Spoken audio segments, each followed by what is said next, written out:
Shalom teman-teman, welcome back dalam ibadah live streaming remaja GKA Elion. Senang sekali boleh kembali menyapa teman-teman dan kita bersyukur kalau Tuhan masih boleh berikan kepada setiap kita kesehatan di dalam masa-masa seperti ini. Dan hari ini teman-teman kita akan kembali melanjutkan seri Back to School series kita yang kedua yaitu Open Register. Mari sebelum kita memasuki ibadah, saya ajak setiap kita untuk boleh mempersiapkan hati, kita mengambil waktu teduh. Dan kiranya sungguh sukacita surga menyertai setiap kita.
Shalom teman-teman, mari kita tinggikan Allah kita karena Dia Allah yang layak untuk ditinggikan dan kasih-Nya yang begitu besar kepada setiap kita yang mau mati menebus dosa kita.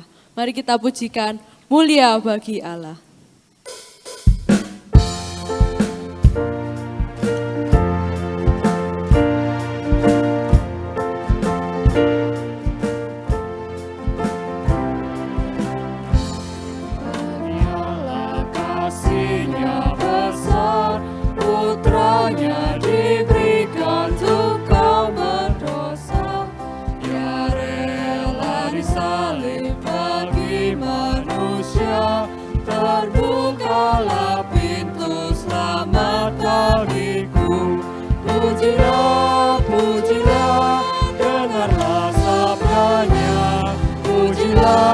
Pujilah, umat bergiranglah, menghadap Allah di antara anaknya, dapatlah penebusan mulia baginya.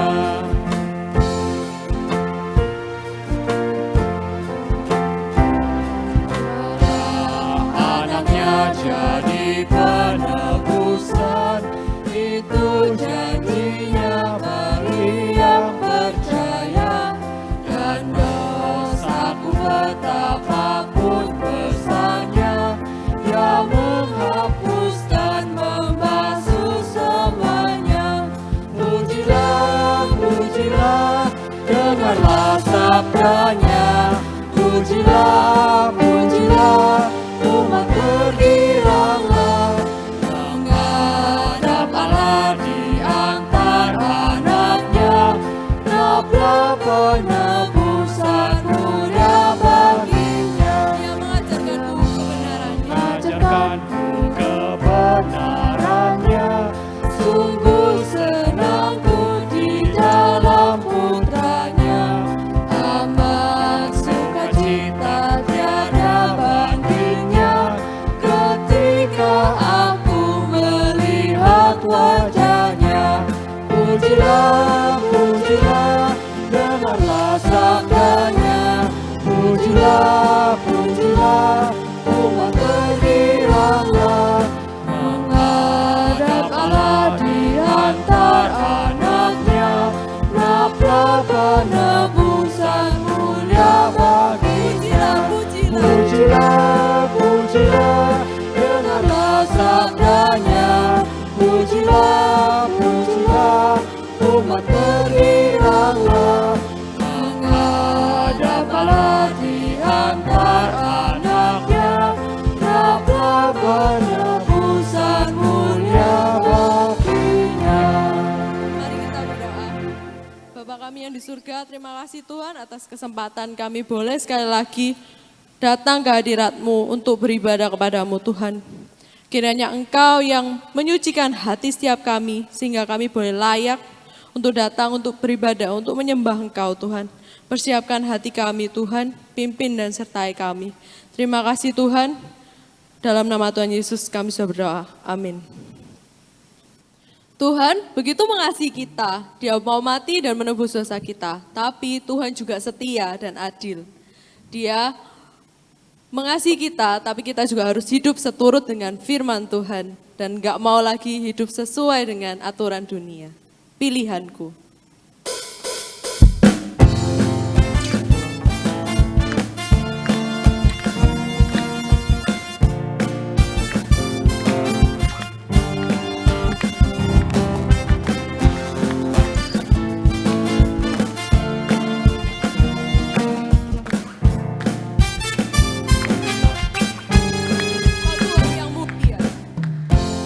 Tuhan yang mulia, turun ke dunia untuk tebus segala dosa.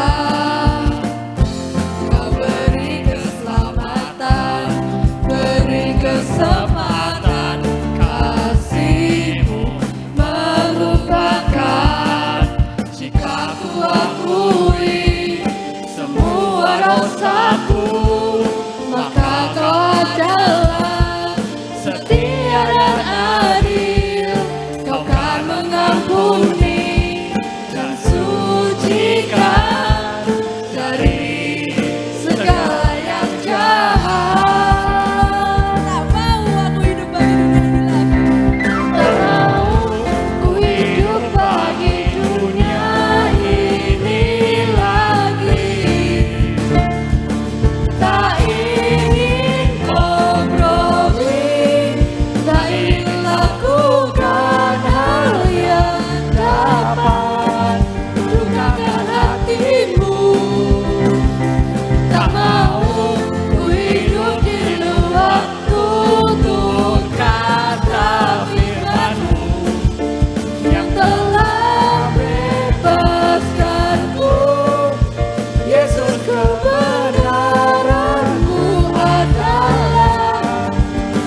lagi dunia ini lagi.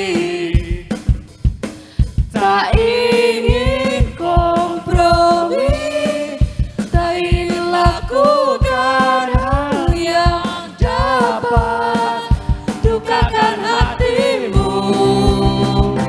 Tak mau ku hidup di luar tutur kata firman-Mu yang telah bebaskanku.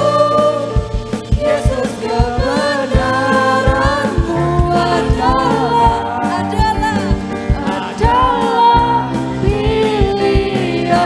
Ku hidup di luar tutur kata firman-Mu yang telah bebaskanku. Yesus, kebenaran-Mu adalah pilihanku.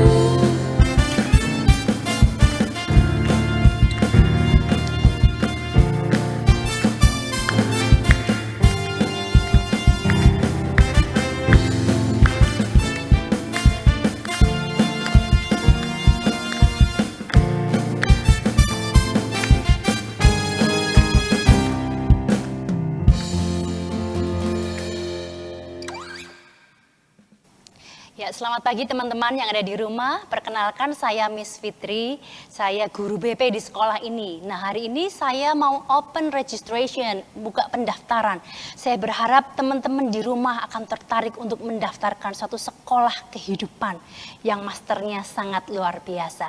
Oleh karena itu, sebelum saya menjelaskan segala sesuatunya, saya mengajak kita bersama untuk berdoa. Mari kita berdoa. Bapa dalam surga, berkati kami anak-anak-Mu yang akan bersama-sama belajar kebenaran firman Tuhan. Biarlah kami tahu Tuhan bahwa umpama sebuah pendidikan, sebuah sekolah kehidupan ini harus terus dipelajari. Ada banyak hal yang harus kami kerjakan, tapi terlebih sudah jauh lebih banyak bagian yang Tuhan lakukan untuk kami. Tuhan, berbicaralah kepada kami melalui firman-Mu. Biarlah Engkau yang menolong hamba-Mu yang akan menyampaikan kebenaran firman-Mu.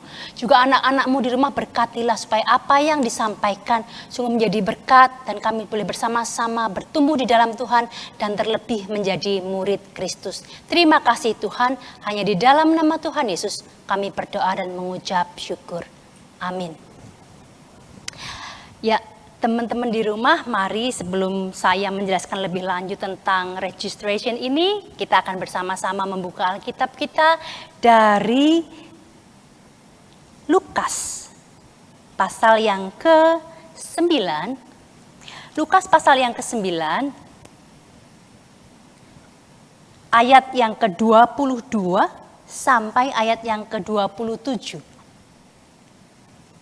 Saya akan membacakannya untuk kita semua.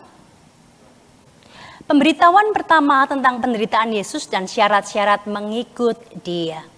Dan Yesus berkata, Anak Manusia harus menanggung banyak penderitaan dan ditolak oleh tua-tua, imam-imam kepala dan ahli-ahli Taurat, lalu dibunuh dan dibangkitkan pada hari ketiga. Katanya kepada mereka semua, setiap orang yang mau mengikut aku, ia harus menyangkal dirinya, memikul salibnya setiap hari, dan mengikut aku. Karena barang siapa mau menyelamatkan nyawanya, ia akan kehilangan nyawanya. Tetapi barang siapa kehilangan nyawanya karena aku, ia akan menyelamatkannya. Apa gunanya seorang memperoleh seluruh dunia, tetapi ia membinasakan atau merugikan dirinya sendiri? Sebab barang siapa malu karena aku, dan karena perkataanku, Anak Manusia juga akan malu karena orang itu, apabila ia datang kelak dalam kemuliaannya dan dalam kemuliaan Bapa dan malaikat-malaikat kudus. Aku berkata kepadamu, sesungguhnya di antara orang yang hadir di sini, ada yang tidak akan mati sebelum mereka melihat kerajaan Allah. Teman-teman semua, beberapa minggu yang lalu, Ketua kelas kalian, Ko Krishna, sudah menjelaskan panjang lebar ya tentang alasan mengapa sih kita harus mengikut Kristus, mengapa sih kita harus menjadi murid Kristus. Masih ingat nggak? Paling tidak ada 2 alasan. Yang pertama, agar kita itu pintar. Kita menjadi murid Kristus, kita mengikut Kristus supaya kita pintar, tidak mudah dibodohi oleh iblis. Sehingga kita tidak menjadi budak dosa, kita tidak terjerat dalam jebakan dosa. Kalau kita sudah lebih pintar, tentunya kita tahu setiap jebakan yang ada. Yang kedua yang dijelaskan oleh Ko Krishna pada waktu itu, agar kita menjadi penjala manusia yang membawa generasi kita kepada Kristus nantinya. Ya teman-teman, jelas ini memang bukan hal yang mudah untuk dilakukan. Sangat-sangat sulit. Tapi jangan khawatir. Kita nanti akan belajar lebih jauh ya. Kenapa sih kita harus melakukan semua itu? Terlebih mengapa sih kita ini harus menjadi murid Kristus?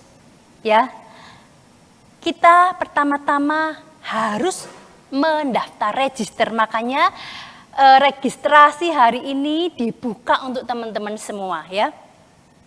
Seperti halnya sekolah yang lain teman-teman. Kalau kita mau register, ya tentunya ada segepok file atau requirement gitu ya yang harus dipenuhi, syarat-syaratnya, nilai-nilai, ijazah, pembayaran dan lain sebagainya. Tapi good news-nya, sebenarnya Tuhan Yesus sudah membayar itu semua untuk kita ya, sudah memberikan beasiswa penuh. Tetapi memang tetap ada satu bagian, kalau kita bisa sebut tanggung jawab yang kita bisa lakukan. Tetapi nanti di akhir kita akan lihat, apakah itu semata-mata tanggung jawab yang membebani kita, atau justru itu adalah sebuah privilege, sebuah hak istimewa, di mana kita bisa join sekolah kehidupan, menjadi murid Kristus. Ya, oke, kita akan lihat lebih lanjut dari perikop yang kita tadi sudah baca dari Lukas ya. Dikatakan bahwa di ayat 23 ini ya, memang LAI sendiri juga memberikan judul bahwa ini adalah syarat-syarat mengikut Tuhan, mengikut Kristus. Rasanya kok begitu berat ya. Di ayat yang ke-23 dikatakan bahwa katanya kepada mereka semua, setiap orang yang mau mengikut aku, yang mau mengikut Kristus, harus menyangkal dirinya, memikul salibnya setiap hari dan mengikut aku. Wow. Ini 3 hal yang tampaknya begitu berat. Tapi kita coba lihat lebih dalam, menyangkal diri, apa sih menyangkal diri itu? Nah teman-teman, di dalam Alkitab versi Bahasa Indonesia Masa Kini atau BIMK ya. BIMK ini menggunakan bahasa Indonesia sehari-hari, jadi sebenarnya lebih gampang dipahami. Dikatakan gini, di ayat yang ke-23 ya. Kemudian Yesus berkata kepada semua orang yang ada di situ, orang yang mau mengikuti aku harus melupakan kepentingannya. Jadi menyangkal diri itu artinya melupakan kepentingannya. Kalau dalam bahasa saya sendiri sebenarnya menyangkal diri itu ya tidak mengutamakan diri kita. Diri kita tidak menjadi yang utama atau yang pertama. Ini senada ya. Melupakan kepentingan kita, tetapi permasalahannya melupakan kepentingan ini bukan satu hal yang natural. Biasanya, umumnya kita menempatkan diri kita itu di atas kepentingan orang lain. Kepentingan keluarga kita bahkan. Dan lebih-lebih terkadang malah di atas kepentingan Tuhan. Kita menjadi sentral di dalam kehidupan kita. Segala sesuatu harus tertuju kepada kita. Kepentingan kita menjadi di atas segala-galanya. Betul? Nah, itu memang karena natur dosa kita semua sudah jatuh di dalam dosa. Jadi mau tidak mau kita memang terikat dengan natur yang seperti itu. Katakanlah contoh-contoh hal kecil lah ya, misalnya di era sebelum pandemi gitu ya, pulang gereja, papa mama mau ajak makan sama Koko sama Titi gitu ya. Mungkin Titi bilang, "Mah, aku mau makan makanan Jepang hari ini." Tetapi karena kalian gak suka, mungkin secara spontan kalian akan bilang, "Aku gak suka makanan Jepang, pergi ke tempat yang lain aja." Kepentingan kita, kesenangan kita, kesukaan kita selalu menjadi lebih utama. Itu natur. Nah lalu bagaimana sih untuk mengubah paradigma ini? Bagaimana caranya kita tidak menjadi senter lagi di dalam kehidupan kita? Nah secara esensial saya mau jelaskan begini. seperti tadi kita sadari bahwa setiap kita memang terikat oleh yang namanya dosa. Tetapi ketika kita percaya kepada Yesus, kita tahu Dia sudah menebus kita. Menebus sepenuhnya, lunas seluruhnya. Bukan dengan harta, benda, tetapi dengan nyawanya sendiri. Meaning sebenarnya memang kita itu tidak bisa mengusahakannya. Kita tidak mampu untuk melakukannya. Dan Kristus ini sudah menebus kita. Yang namanya kita sudah ditebus. Sesuatu sudah ditebus. Kita ini akhirnya jadi milik Kristus. Kristuslah yang seharusnya memiliki kita seutuhnya, sepenuhnya. Karena kita sudah dibayar lunas. Nah, oleh karena itu, Kristuslah yang seharusnya tinggal di dalam kita yang menjadi center. Itu paradigma yang harus diubah. Jadi ketika kita memang sudah percaya kepada Kristus, bukan lagi kita yang hidup di dalam diri kita. Bukan kita yang menjadi king, bukan kita yang menjadi queen di dalam hati kita, di dalam hidup kita, tetapi Kristus. Ya karena Kristus sudah membayarnya penuh, lunas. Ingat ya. Nah, teman-teman, disinilah kita bisa mulai menyangkal diri, yang artinya tadi apa? Melupakan kepentingan kita. Kepentingan kita bisa menjadi nomor 2, nomor 3, bahkan nomor sekian. Yang utamanya adalah kepentingan Kristus. Yang ada adalah Kristus menjadi center kehidupan kita. Itu hal yang pertama. Hal yang kedua yaitu dikatakan memikul salib. Wah, ini sudah kedengarannya aja sudah creepy gitu ya. Berat, memikul salib. Wow. Nah, memang ketika Tuhan Yesus memberikan perintah ini dalam latar belakang budaya pada waktu itu, di mana bangsa Israel, orang-orang Yahudi itu ya, berada di bawah pemerintahan Romawi, penjajahan Romawi. Nah, salah satu hukuman yang diberikan oleh pemerintah Romawi pada waktu itu adalah hukuman salib. Hukuman yang memang cukup kejam ya. Nah, tetapi kenapa hukuman diberikan? Karena memang ada orang-orang yang membantah, yang menentang, yang tidak tunduk kepada pemerintahan Romawi. Sehingga kalau yang paling parah itu, kejahatannya paling besar, itu akan dihukum dengan hukuman salib. Nah, hukuman salib ini memang ada filosofinya teman-teman ya. Ketika seseorang dijatuhi hukuman salib itu artinya hukuman mati. Dia harus membawa salibnya dari tempat, dia harus memikulnya sampai ke tempat penyalipan. Filosofinya apa sih? Ketundukan di sana. Kamu yang mula-mula menentang pemerintah Romawi, sekarang kamu pikul salib, kamu tunduk, submit, ada submission di sana. Nah, itu yang mau ditekankan oleh Kristus. Ketika kita pun menjadi murid Kristus, kita submit, tunduk, bukan pada pemerintah Romawi tentunya, tetapi kepada Allah, kepada Kristus. Nah, tetapi bukan hanya itu teman-teman, kita tahu bahwa Kristus sendiri sudah memberikan contoh hidup, teladan yang penuh, yang nyata, bahwa Kristus juga submit kepada kehendak Bapanya, kepada kehendak Allah. Ketika dia harus menanggung cawan murka Allah dalam penyalipan, dia taat, dia tunduk. Tidak satu detik pun, tidak satu kali pun dia membantah Allah. Jadi Allah sudah memberikan teladan yang nyata. Kita para pengikutnya harus juga sama. Memikul salib kita, yang artinya tunduk kepada Allah. Mungkin sampai di sini kita berkata, praktisnya gimana sih rasanya kok susah ya? Ya artinya memang kita mengikut Kristus, memikul salib, ada ketundukan di sana, dan kita melakukan setiap hal yang Tuhan kehendaki. Pastinya ada penderitaan di sana, karena salib sendiri juga lambang penderitaan. Mungkin akan ada air mata di sana, pergumulan yang berat, kesusahan, rasa sakit.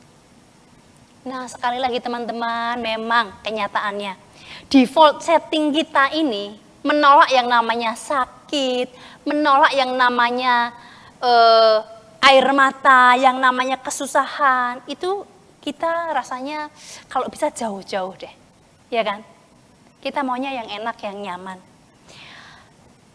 Untuk hal itu di Alkitab pun sebenarnya juga sudah ada contoh-contoh yang nyata. Orang mau mengikut Yesus, tetapi sebentar, kalau harus memikul salib, menyangkal diri, mengikuti dia setiap hari, itu berat. Tapi kita mau belajar dari bagian itu ya. Coba kita buka dari Lukas pasal yang ke-9 ayat yang ke-57. Di sini ada orang-orang yang mau mengikut Tuhan, tetapi ternyata tidak mau mengerjakan bagian. Lihat ya, Lukas pasal 9 ayat 57 sampai yang ke-62 saya bacakan untuk kita semua. Hal mengikut Yesus. Ketika Yesus dan murid-muridnya melanjutkan perjalanan mereka, berkatalah seorang di tengah jalan kepada Yesus, "Aku akan mengikut engkau, kemana saja engkau pergi." Yesus berkata kepadanya, "Serigala mempunyai liang dan burung mempunyai sarang, tetapi anak manusia tidak mempunyai tempat untuk meletakkan kepalanya." Lalu ia berkata kepada seorang lain, "Ikutlah aku." Tetapi orang itu berkata, "Izinkanlah aku pergi dahulu menguburkan Bapakku." Tetapi Yesus berkata kepadanya, "Biarlah orang mati menguburkan orang mati, tetapi engkau pergilah dan beritakanlah kerajaan Allah di mana-mana."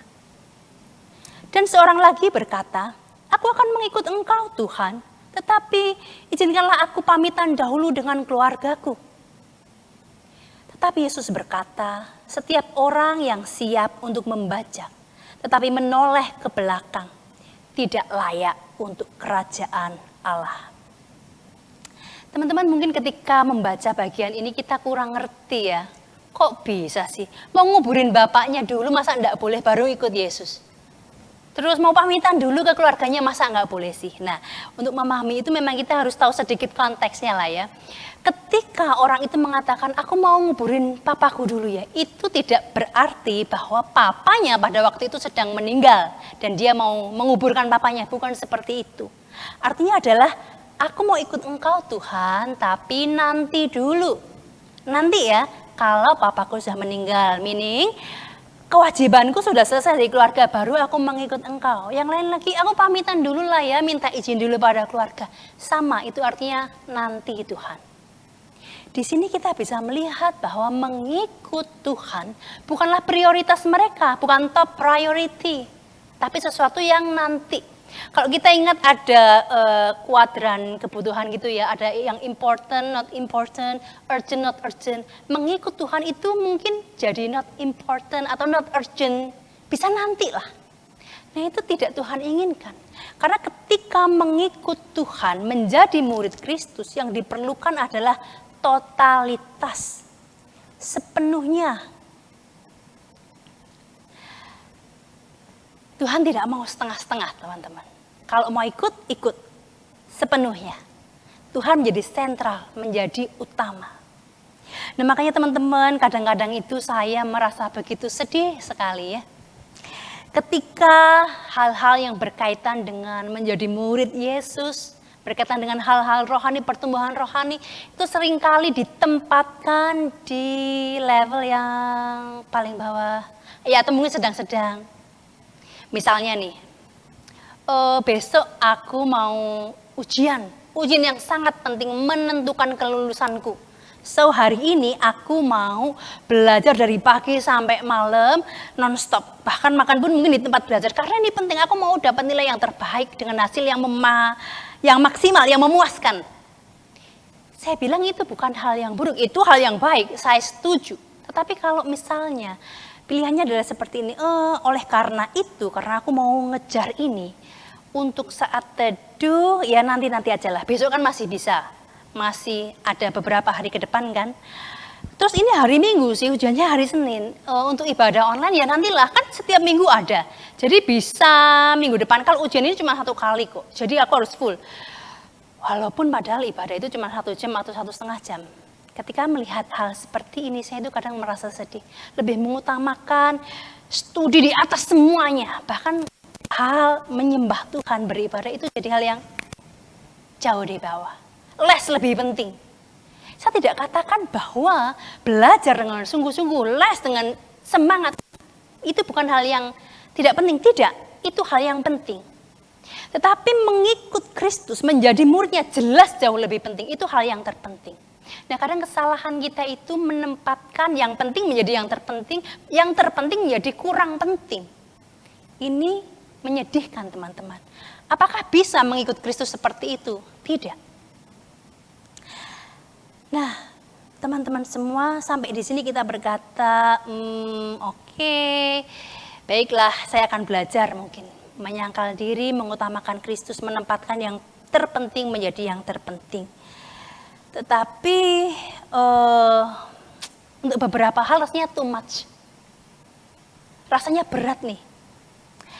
Oke, sebelum kita cepat-cepat mengambil kesimpulan seperti itu, saya mau berikan sedikit ilustrasi ini ya. Ini ilustrasi nyata dalam kehidupan sekolah, karena kita kan temanya tentang sekolah gitu ya. Katakanlah gini teman-teman, teman-teman ini mau masuk ke dalam atau mendaftar sebuah sekolah atau sebuah universitas ternama.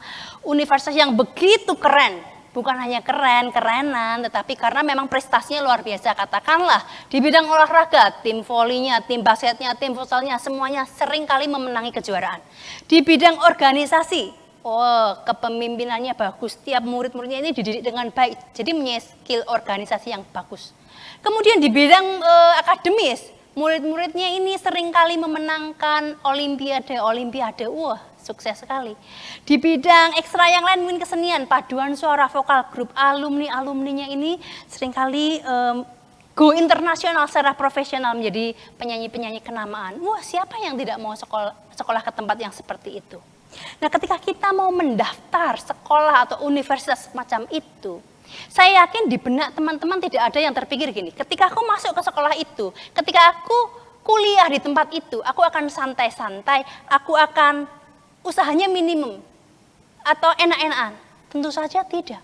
Ketika kalian membayangkan akan masuk ke sekolah itu, pasti ada effort yang besar, ada usaha yang besar. Jangankan untuk masuk, masih mendaftar aja ini. Mungkin kita di waiting list.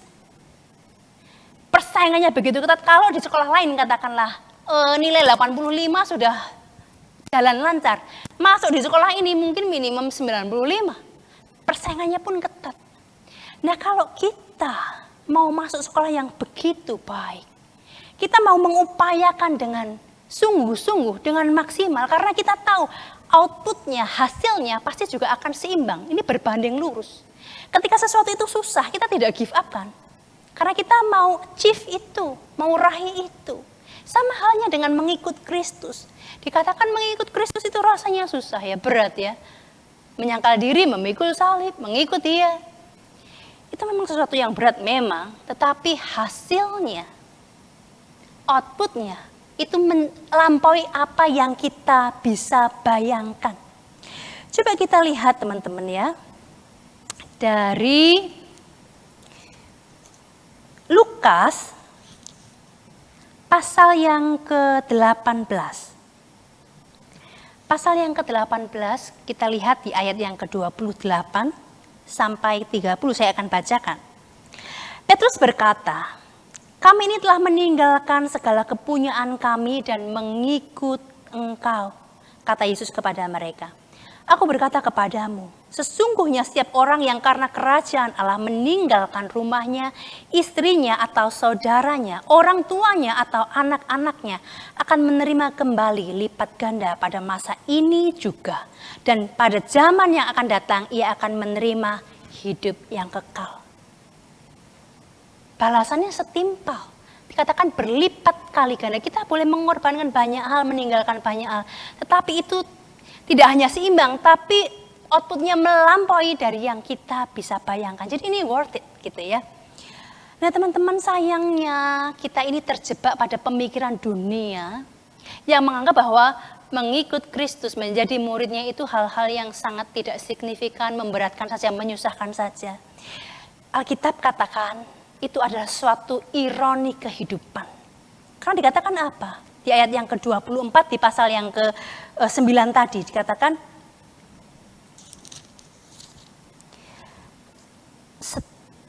karena barang siapa mau menyelamatkan nyawanya, ia akan kehilangan nyawanya. Tetapi barang siapa kehilangan nyawanya karena aku, ia akan menyelamatkannya. Artinya apa sih? Ketika kita fight for something, seperti kita itu sedang berjuang untuk kehidupan kita, itu hal yang terpenting seperti nyawa kita.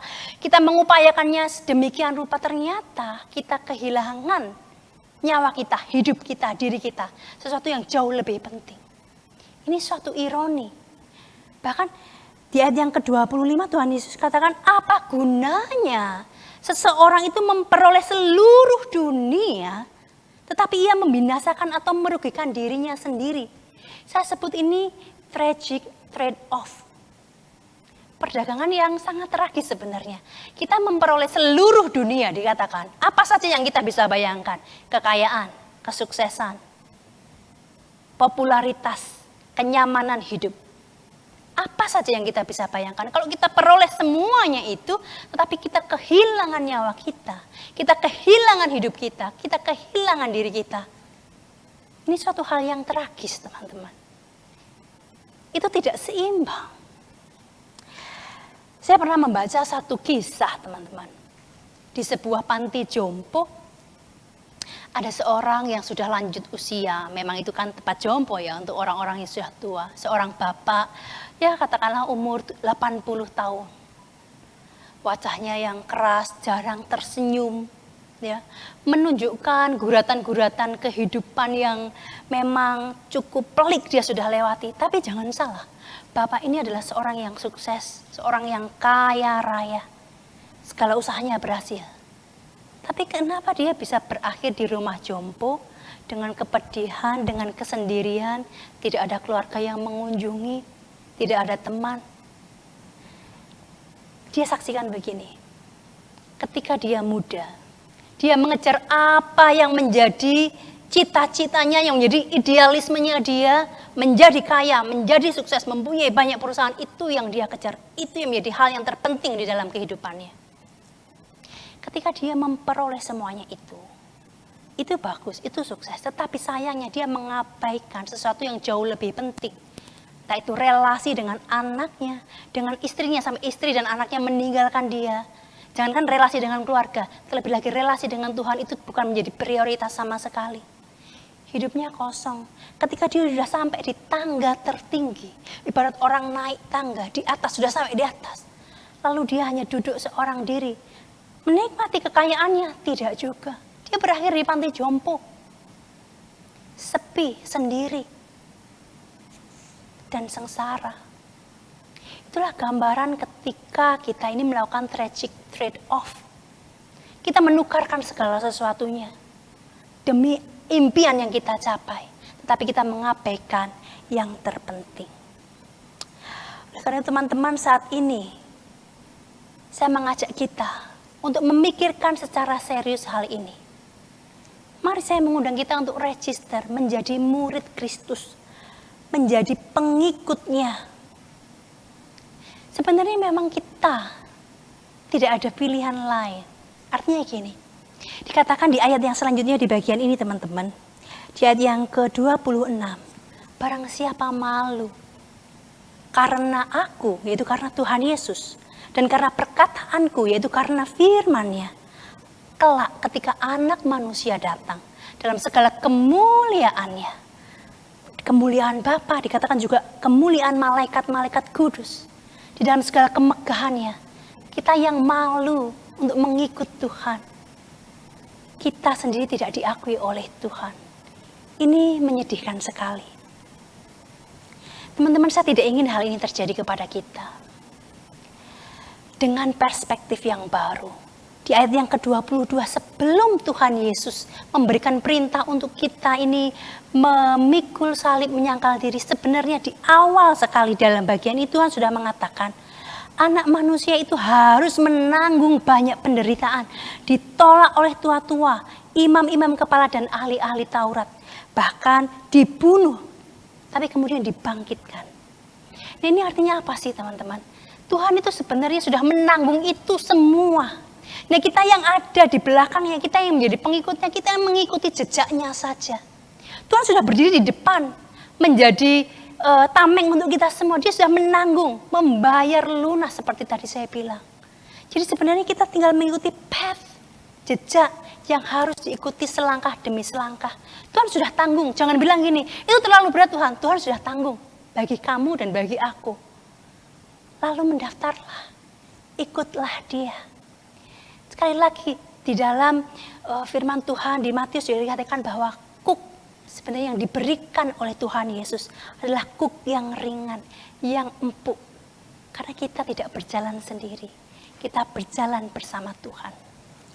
Teman-teman, Di akhir dari perenungan ini, di akhir dari open registration ini, tentunya saya berharap kita semua register. Enroll now, daftarkan dirimu. Tuhan, aku mau jadi murid-Mu. Semuanya sudah ditanggung oleh-Mu, sudah ditanggung lunas. Kalau banyak berkas yang harus kita kumpulkan, tenang. Tuhan sudah lunaskan semua. Nikmati, syukuri, dan jadilah murid-Nya yang berkenan kepada Allah. Mari kita berdoa. Bapa di dalam surga, terima kasih. Satu hak istimewa, satu kesempatan yang begitu berharga. Engkau membuka sekolah kehidupan, di mana Engkau menjadi guru, menjadi master, menjadi sosok yang harus kami ikuti senantiasa. Tuhan, ini suatu kesempatan yang sangat baik, suatu kesempatan emas. Terima kasih Tuhan untuk segala sesuatu yang sudah Engkau bayarkan di muka.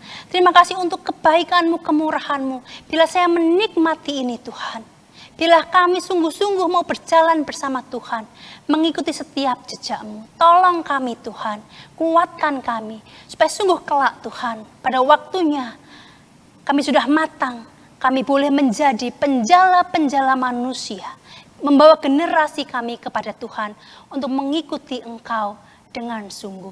Terima kasih Bapa, hanya di dalam nama Tuhan Yesus kami berdoa dan mengucap syukur. Amin. Mari bersama-sama dengan umat Tuhan di segala tempat dan di sepanjang abad kita bersama-sama mengucapkan pengakuan iman rasuli yang berbunyi demikian. Aku percaya kepada Allah, Bapa yang Maha Kuasa, Khalik langit dan bumi, dan kepada Yesus Kristus anaknya yang tunggal Tuhan kita, yang dikandung dari Roh Kudus, lahir dari anak darah Maria, yang menderita sengsara, di bawah pemerintahan Pontius Pilatus, disalibkan, mati dan dikuburkan, turun ke dalam kerajaan maut. Pada hari yang ketiga, bangkit pula dari antara orang mati, naik ke surga, duduk di sebelah kanan Allah, Bapa yang Maha Kuasa. Dan dari sana Ia akan datang untuk menghakimi orang yang hidup dan yang mati. Aku percaya kepada Roh Kudus, gereja yang kudus dan am, persekutuan orang kudus, pengampunan dosa, kebangkitan tubuh, dan hidup yang kekal. Amin. Mari kita meresponi firman Tuhan dengan memberikan persembahan. Biarlah lagu ini boleh menjadi respon kita untuk memberikan hidup kita untuk Tuhan.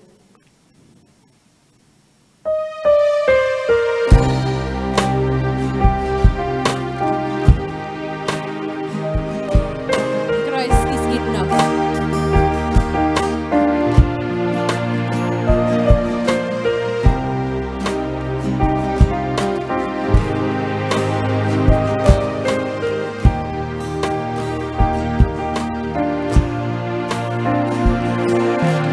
Christ is my reward and all of my devotion.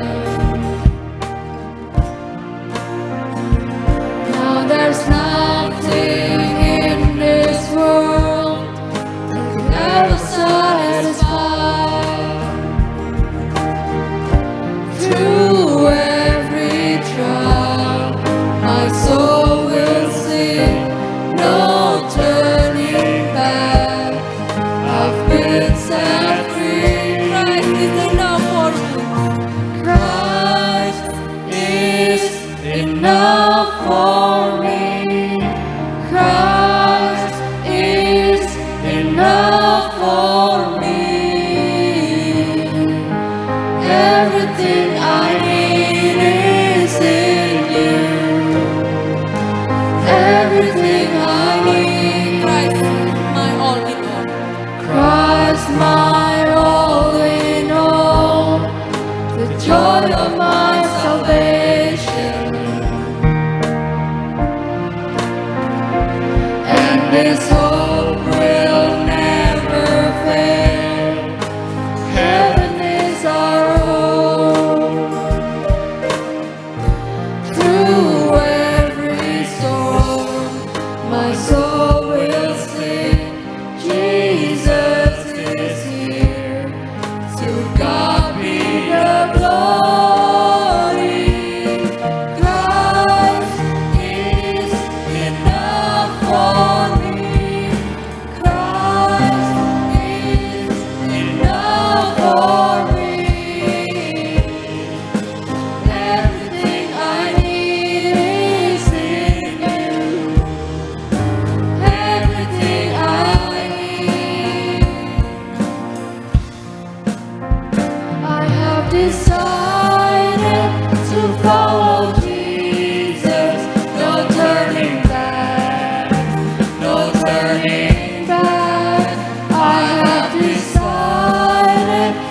follow Jesus. No turning back, no turning back. The cross before me, the world behind me. No turning back, no turning back. The cross before me, the world behind me. No turning back, no turning back. Christ is enough for me. Christ is enough for me. Everything I need is in you. Everything I need, I have decided to follow Jesus. No turning back, no turning back. I have decided to follow Jesus. No turning back, no turning, no turning back, no turning back, no turning back, no turning back. Mari kita berdoa. Bapa kami yang di surga, terima kasih Tuhan atas kasih penyertaan-Mu dalam setiap hidup kami Tuhan. Biarlah persembahan kami ini boleh membangun kerajaan-Mu semakin luas dan setiap orang boleh merasakan kasih-Mu melalui setiap persembahan kami, bahkan melalui hidup kami Tuhan. Kami serahkan hidup kami ke dalam tangan-Mu Tuhan, biarlah Engkau yang terus memelihara kami, menuntun kami sehingga kami boleh hidup sesuai dengan apa yang kami telah nyanyikan ini Tuhan, bahwa kami tidak akan mundur sebagai murid-Mu. Terima kasih Tuhan, kami serahkan semuanya hanya dalam tangan-Mu. Di dalam nama Tuhan Yesus kami berdoa, amin. Segala pujian, hormat, dan kemuliaan hanya bagi Allah Bapa, Putra, dan Roh Kudus. Doksologi.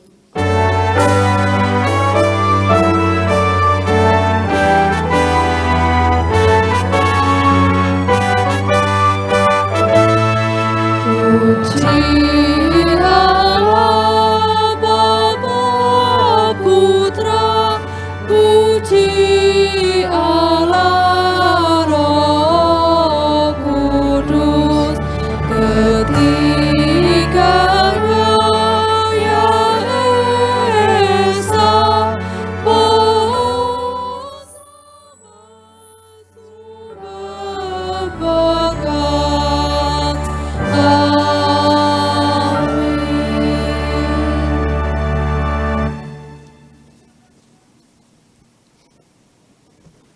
Ya teman-teman, firman Tuhan hari ini mengingatkan kita, memberitahu kita bahwa kita tidak lagi memiliki sebuah kewajiban untuk kita bayar. Tetapi sebaliknya begitu banyaknya hak yang akan kita terima. Karena Kristus telah membayarnya, telah membayar seluruh kewajiban kita. Dan kita hanya perlu menerima hak kita untuk menjadi murid-muridnya. Terimalah hak itu teman-teman. Dan kiranya kuasa Tuhan boleh, berkat Tuhan boleh menyertai setiap kita dimanapun kita berada. Kiranya kasih karunia daripada Allah Bapa yang begitu mengasihi kita. Sehingga Ia berikan Kristus anak yang tunggal untuk boleh menebus kita, membayar segala kewajiban kita. Dan memberikan kita hak-hak luar biasa, hak-hak istimewa termasuk rohnya yang diberikan kepada setiap kita untuk menolong kita menjadi murid-muridnya. Mulai sampai saat ini, sampai Tuhan datang kedua kali. Amin.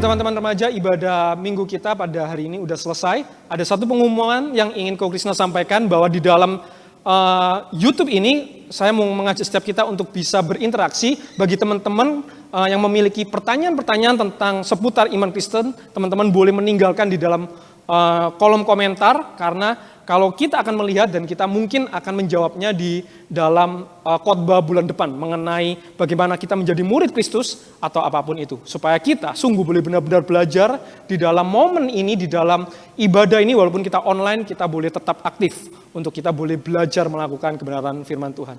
Amin. Tuhan Yesus memberkati.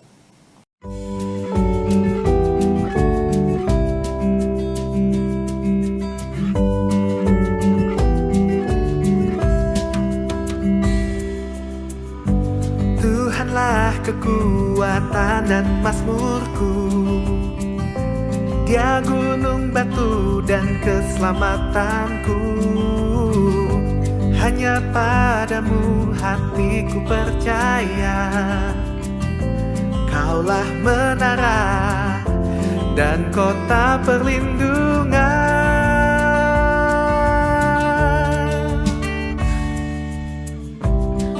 Mau selalu bersyukur sebab cintamu padaku.